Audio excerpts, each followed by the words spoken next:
نن د جرګې دویمه ورځ وه، کوم کې چې پښتانه بېلابېل سیمو نه راغلي وو.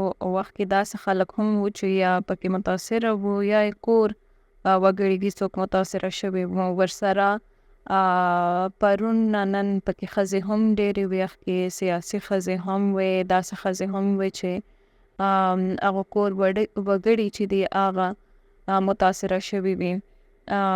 او هغو دا امید سره راغلي وو چې دا جرګه به هغو کورنۍ خلکو دپاره، خاص کر هغه خلک چې کوم متاثره شوي وي یا اوس هم میسینګ پرسنز کې وي، هغو له به څه نه څه حل راوځي. هغو ډېر امید سره راغلي وو او هغو دا اظهار کړو چې دغه جرګه کې به داسې حل راوځي د پښتنې سیمو والا چې کوم مطلب ډېر وخت نه په جنګ کې او داسې نور مسایلو شکار ورته شوی دی. نو دا د خلکو تاثرات وو.